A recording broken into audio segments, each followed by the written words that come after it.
it's me, Renee. I'm back, as you can see. And yeah, so tomorrow D23 starts.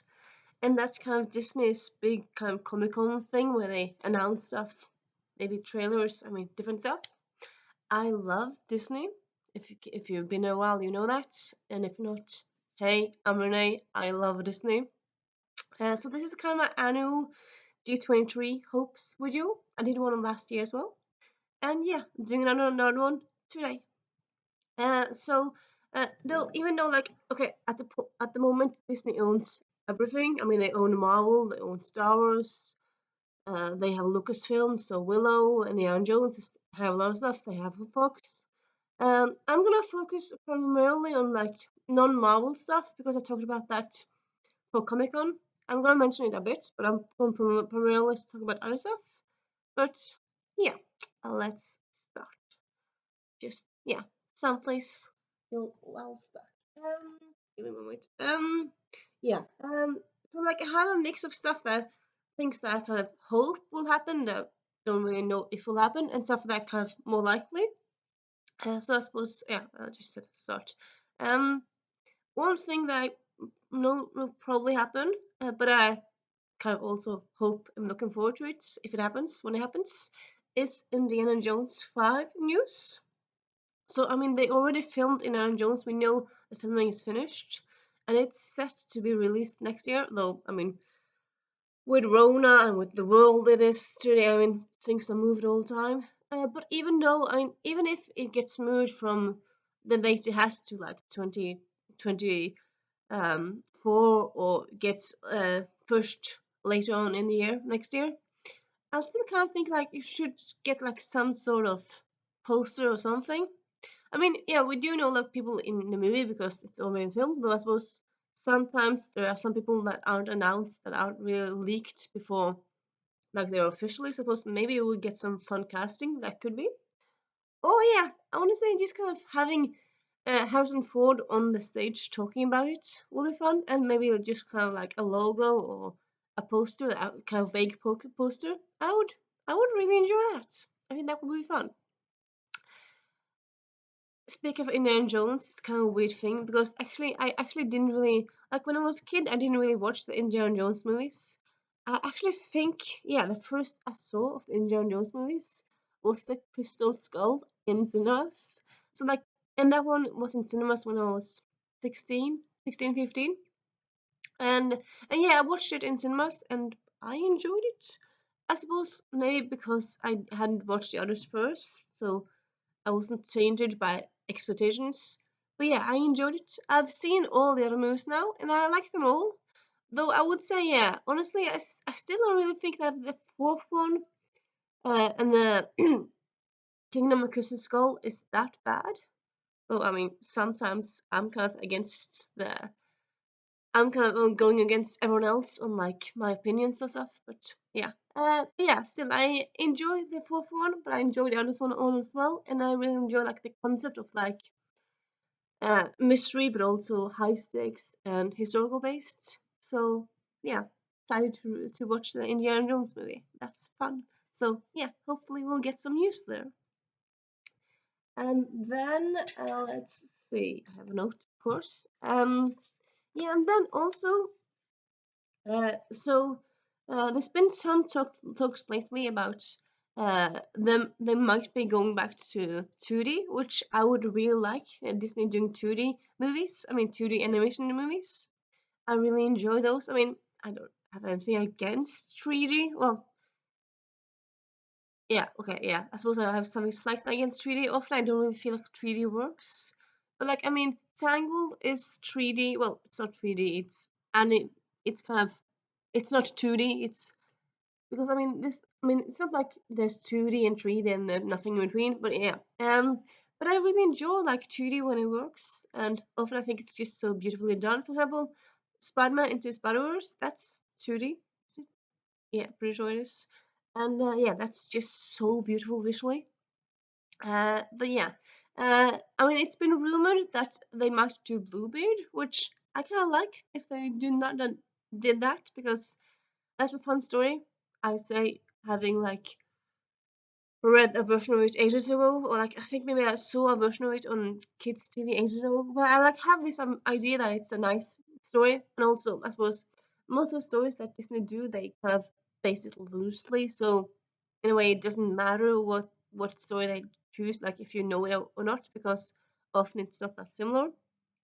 Uh, but yeah, though I kind of had an idea myself, honestly.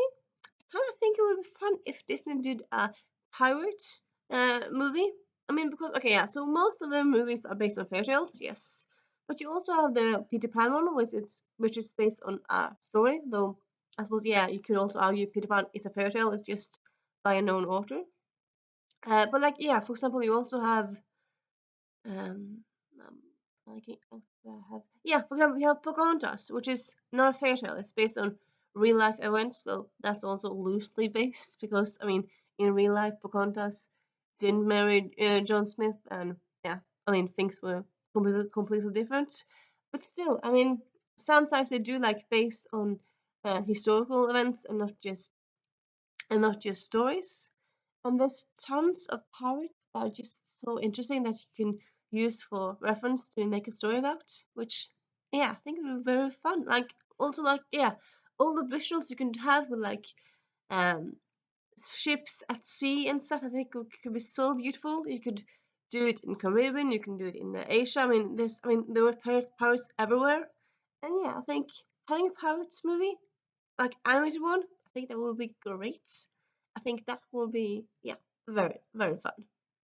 And then other than that, I'm kind of thinking that maybe like if they did version of the version, if they did a movie based on the Wild Swans, which is another H.C. Andersen story.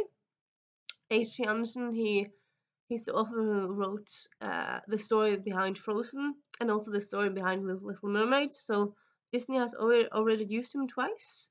But yeah, I mean, he has lots of stories. Most of his stories kind of end a bit sad and melancholic. But like again, Disney do. I mean, they don't really stick that close to the original story. They just kind of to the blueprints. And yeah, the Wild Swans was one of my favorite fairy tales when I was a kid, and I think it would be fun to have that one done.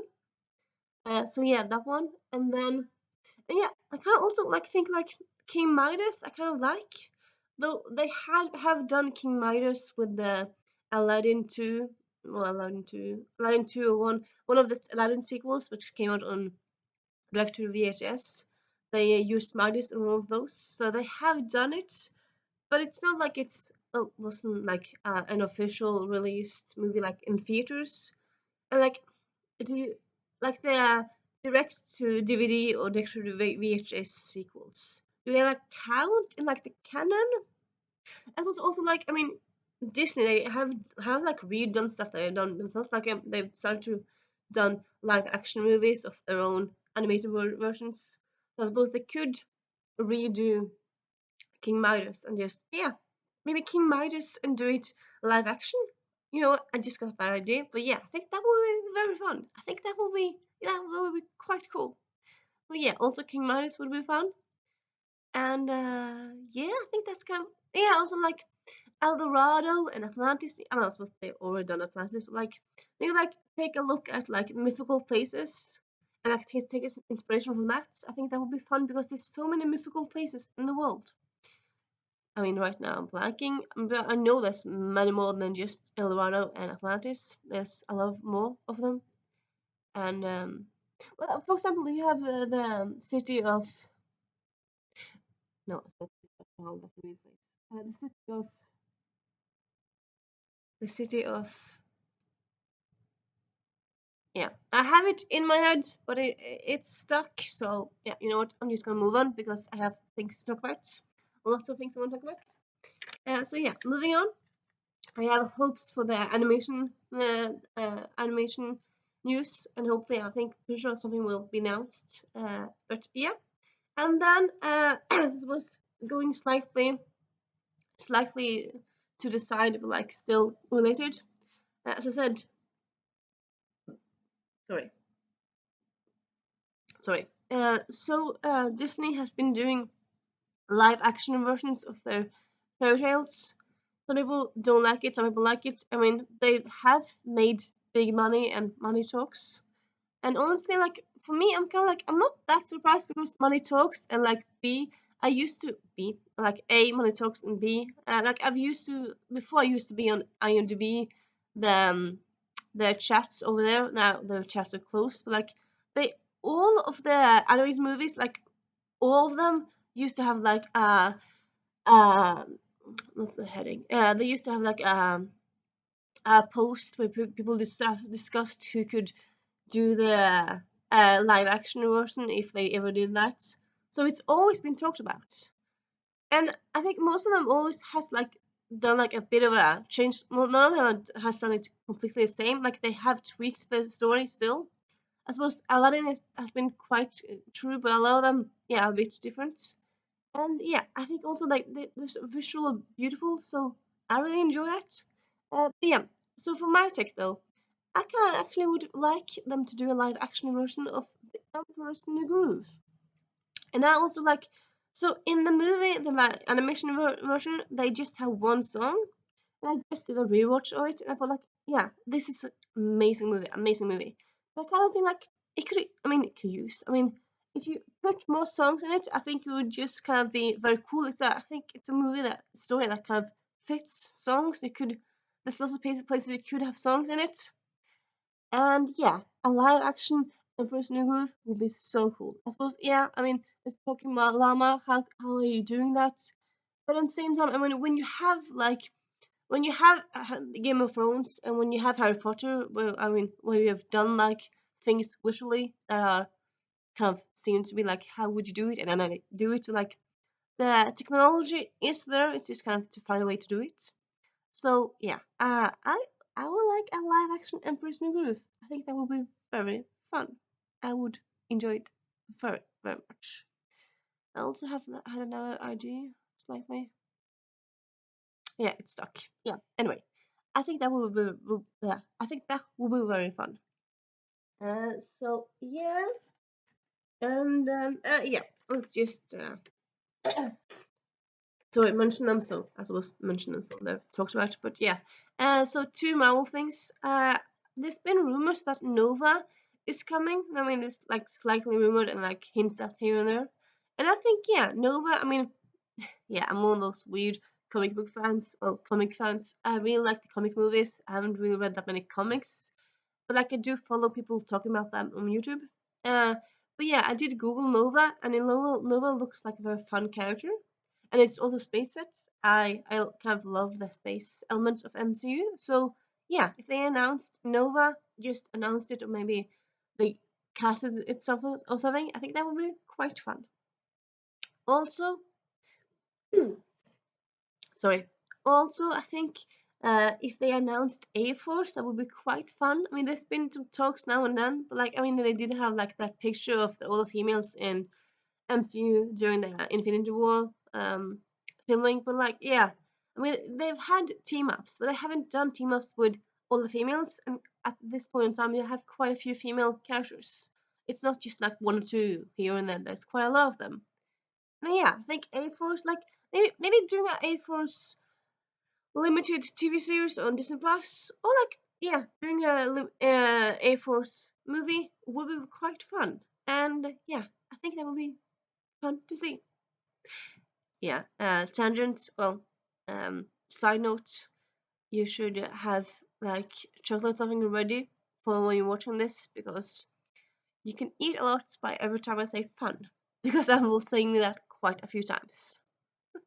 Yeah. Moment. Yes, I'm back. Yeah, where was I? Yeah, talked about Nova Air Force. Yes. Also, I loved Miss Marvel. Loved it so much. A lot of people didn't watch it and didn't like it. I think that's kind of sexist. That was not like everyone who didn't like it was sexist, but I think there was some sexism there really. But yeah, honestly, I would really like a Miss Marvel too. I do know she's showing up in the Marvels next year. But still, I really like that universe. So having like a second season, maybe a shorter one, because I mean people didn't see it overtly, but like still, I really yeah, I want more Miss Marvel as a TV form. So please, please, please make that happen, Disney people. Please make it happen.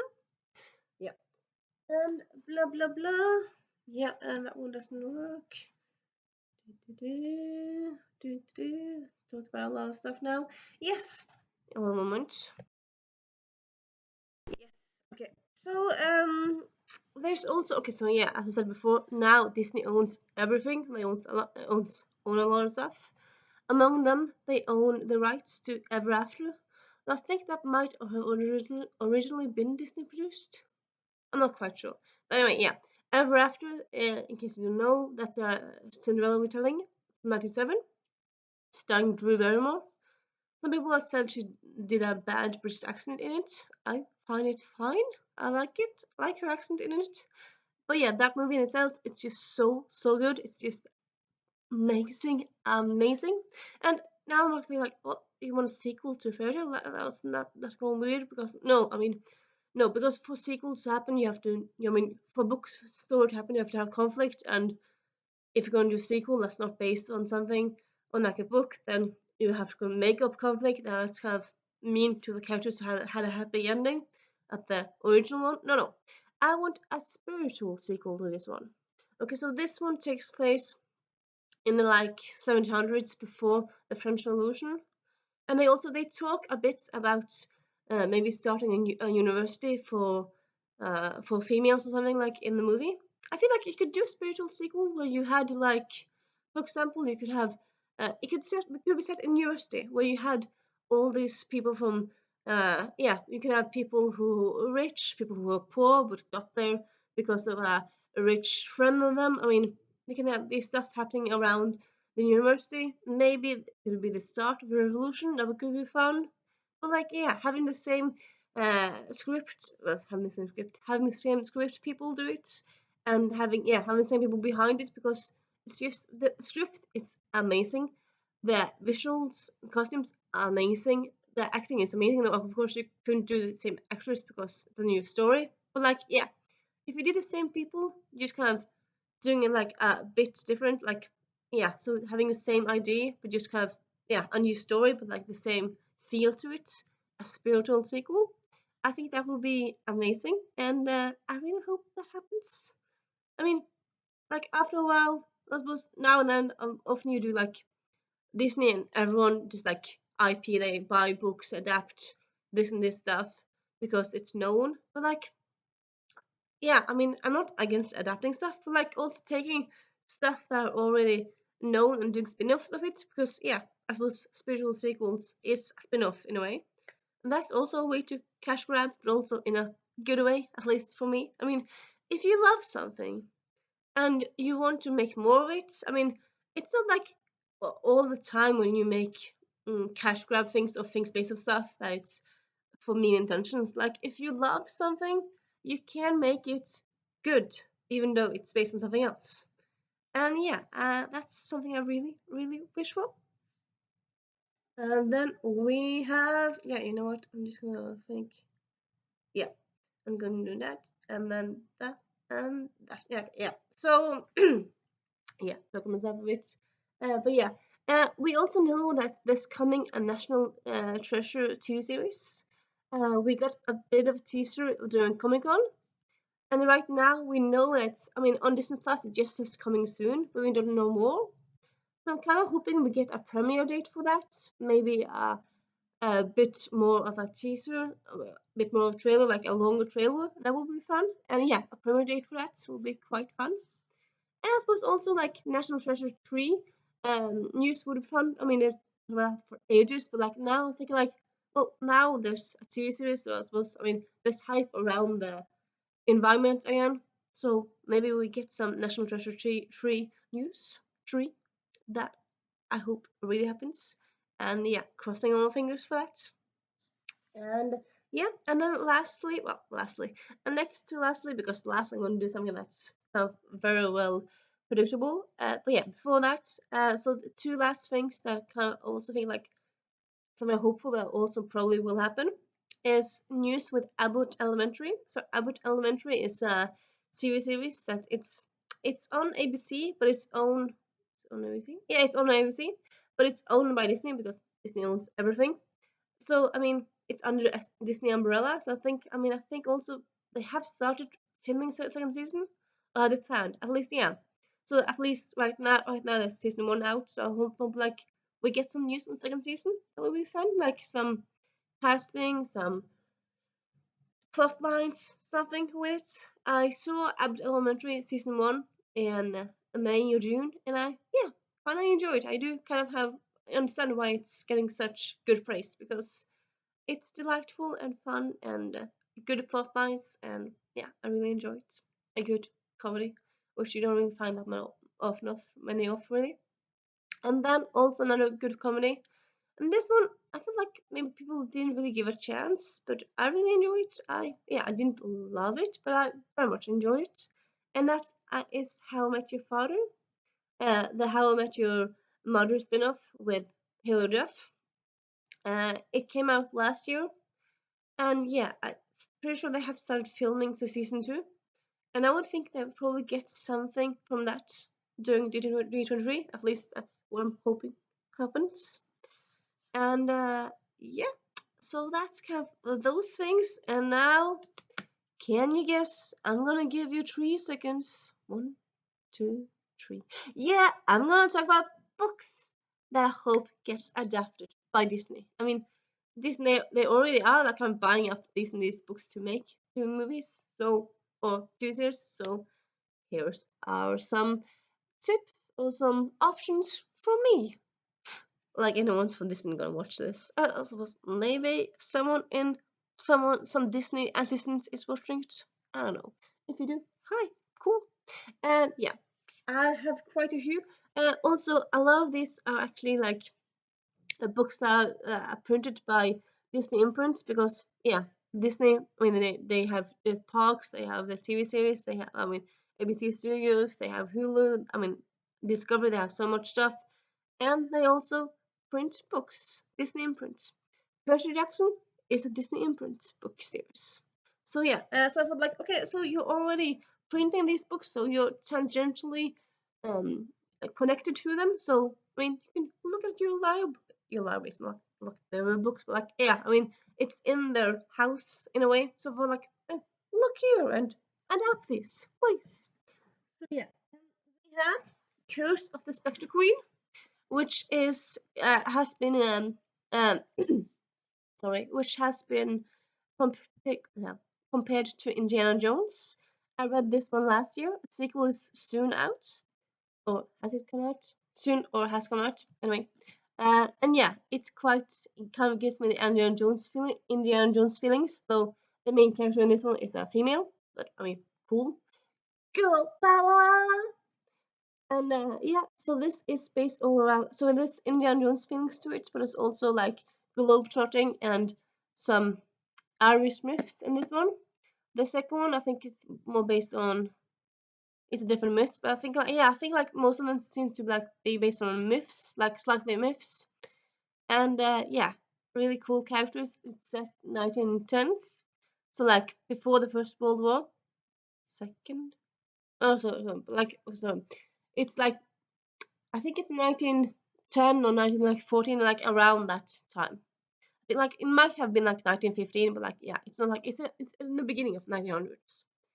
And yeah, I think this will be very fun visually to see, animated to see on the big screen. But also like if you wanted to do it for the streaming Disney Plus, that will work as well. And yeah, Disney, please, please. And then we have a duet, which is Passenger and Wayfarer. The Passenger duet duology. So this is time travel. There's pirates, there's time travel, there's a love story, there's family secrets. I mean, it's everything you really need in a great story, at least for me. I love time travel. I need it in a great story, but yeah. And yeah, I think having this being adapted, I think it could just be so cool. And I mean, it got like a lot of hype when it came out as book, so you have like a built-in audience for it. So please, please, Disney, please, please, please. Yeah. And then, because I have a lot of books. I wanna kind of stop, not in the long future. Then we have the At Summerton series, which is Cinders and Sapphires, Diamonds and Deceits, and Emeralds and Ashes. So this has been described as Downton Abbey for teens, which yeah, is quite true because there's drama, there's high society, there's secrets, and yeah. So I suppose you need costumes for that, so you need costumes money. But like other than that, I mean, it's not fantasy based. So other than having beautiful costumes, I suppose settings, but other than that, it's not that expensive. I know about costs, but like yeah, I'm thinking having this as a. I don't think maybe like do a TV series could be fun, but also movies. Disney, please, pretty please. Yeah. And then we have yeah. And then these next things are not from Disney influence, but like things that sorry, but they're books that kind of feel like have that Disney feel to them. That kind of yeah feels within the Disney concept, the Disney feel. I feel like I have. I'm just forgetting all the words today. The Disney. Anyway. Sorry. Then we have the Sweet Legacy trilogy, which is Sweet Shadows, Sweet Legacy, and Sweet Venom. And this is a retelling of the Medusa history. So in this story, Medusa, she was misunderstood, but she wasn't a villain. Hades was, well, not Hades, sorry, Zeus was. So in this one, yeah, they kind of fight against. I don't remember who the villain is in this one, but yeah, I mean, they're three sisters because there's three sisters, triplets. They meet in the first book and they have to fight this villain together.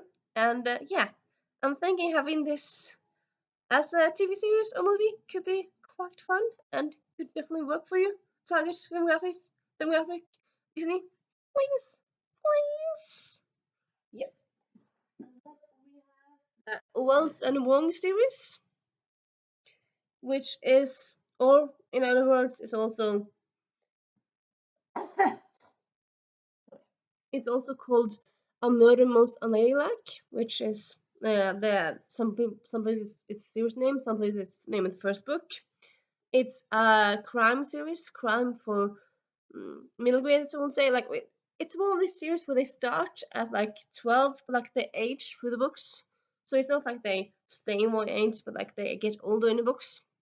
So they start as 12 and they end up at like 17, yeah, 17 I think. And yeah, it's all about like solving crimes while you're in different places in the 1920s in the UK. So you have the fun historical era, you have crimes, you have teens solving crimes, it's locked room mysteries, it's yeah, always a fun mystery. And yeah, fun, great characters, great mysteries. I mean, yeah, it's a no-brainer. No brainer. And then we have 13 Little Blue Envelopes, which is a kind of very much, it's kind of, I suppose, old style. I mean, you see, it kind of looks a bit old. I mean, came out in like 2005, 4? Let me see. 2006? So yeah, 20 years ago now? Well, no, not 20 years ago. Well, I suppose closer to say 20 years ago. But yeah, it's summer road trip. Well, it's a summer book. It's set during the summer, and the main character she goes to Europe and kind of follows these clues that her aunt gave her. So yeah, it's kind of this scavenger hunt ish thingy, but also lots lots of fun places to see. So yeah, I think this one can be a light, fun, dreamy movie, and yeah, probably also not that difficult or expensive to do. And then we have an all-time favorite book of mine. It is, can you guess it if you've been here for a while? Invisibility by Andrea Kramer and David Leviathan. Okay, so yeah, this is fantasy, but it's urban fantasy. So it's set in New York City in modern day. One of the characters is invisible to a lot of people. Most people can't see him except this one person. And then, except that, there's also like some other magic elements to it. But like I would say, like it's very like I suppose anyway. It's like very contemporary based, contemporary focus, and then some magic bits to it. And yeah, I mean, just the setting of New York and how the story is, and I think, yeah, having this being adapted to by Disney, I think will be awesome. So cool. And there was talks about adapting this ages ago. Never happened because I don't know. But yeah, hopefully it happens, and hopefully Disney are smart and adapts this one. Hopefully, hopefully. And Frog Kisser by Garth Nix. So this is a kind of it's not a retelling of a fairy tale specific, but it's more like I suppose it's more like a remix or like a redoing of like fairy tale tropes. So you have the damsel in distress that isn't damsel, and yeah, I suppose it's kind of like a Shrek but like in book form because yeah, it pokes fun at fairy tales and their tropes and their usual things. Uh, Sorry. So, and yeah, I mean, Disney does like to poke fun at themselves now and then. I mean, they did Enchanted in 2004. They're doing Disenchanted now. So, like, yeah, Disney poking fun at fairy tales, I think will be quite fun. And yeah, good work, definitely. It's gonna be quite fun. And then we have Time Villains. So this is actually first in a series. And then this one, you can like if you write down names of characters from both from stories but also from history, they can come to like they come out of the books and they come become alive. So it's kind of villains from history and books. And yeah, quite fun story I would say. And yeah, I mean they've kind of picked up a lot of middleweight lately, so pick up this kind of no brainer at least in my mind. And then we have Wake Onto Me by Lisa Catch. Lisa Cack. Yeah, I never really know how to pronounce C-H. I mean, anyway, yeah. So this is a book. I don't really think it's not really well known at all, really. But yeah, it came out in like 2010, I want to say. 20, 2011. So yeah, 10 years ago. Time flies. But yeah, 10 years ago. And it feels kind of like very much fairy tale-ish, but it's not. I suppose kind of like, think Casper, like the Friendly Ghost, that movie. It's kind of the same thing where it's old house, and there's a ghost in it there. And the ghost falls in love with a new inhabitant of the house, and they want to be together, but it's a ghost, so how's that gonna be? So it's a love story that's impossible. But yeah, it's just kind of I really like enchanted houses and haunted houses and stuff like in a nice way. So yeah, having this be adapted, I think would just gonna be cheesy, fun, and delightful, and enjoyful, and yeah, yep, definitely, definitely. So yeah, and that's kind of my hopes and dreams for D23, and also my book adaptation dreams that I hope happens now or soon. And yeah, I'm gonna be posting this today because D23 starts tomorrow. I thought like maybe you can check out this book video for before tomorrow. That'll be fun if you want to do it. And yeah, I kind of want to post it today. So yeah, I hope if you have any thoughts on any of these things I talked about, if you have any books you feel like could work by being done by Disney, talk to me about it. And yeah, I'll see you actually tomorrow because I have a fun little video planned for tomorrow. And yeah, bye.